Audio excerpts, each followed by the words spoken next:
আসসালামু আলাইকুম। অনেকদিন পরে আবার দুপুরে রান্নার ভিডিও নিয়ে এসে আপনাদের মধ্যে। কি রানবো হঠাৎ করে মাথাতে আইছে, আরে এই বিকেটের ফেটি গুলা আছে, ফেটি দা আম দিয়া আর টমেটো দিয়া টক রান্না করবো, কারণ গরমের মধ্যে টক কিন্তু অনেক মজা লাগে। আর বিকেট মাছ দিয়ে আর পটল দিয়ে রান্না করবো, আলু দিয়া অনেক মজা করে, কারণ এইভাবে রান্না করলে সবজিও খাওয়া হইলো, মাছও খাওয়া হইলো। আমি এইভাবেই রান্না করি।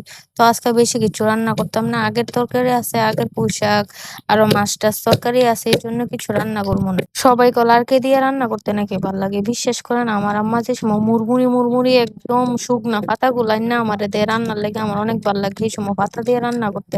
তো তরকারি মরকারি রান্না লইতাছি, ভাতের চাইলো দিয়ে এলাম।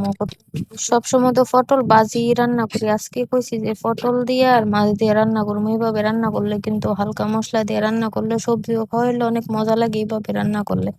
পটল আমার কাছে প্রিয় লাগে, অনেকেরই পটল পছন্দ না, আমার আব্বা হেরের অনেক পটল পছন্দ না, আমি পছন্দ করি দিকে আমার আব্বা পটল মটল এগুলো আনে। তুই খাস না, আমরা না খেলে কি হইছে? দেন এইভাবে রান্না করলে আব্বাও দিকে অনেক খায়। তো সব রান্না শেষ, ভাত রান্না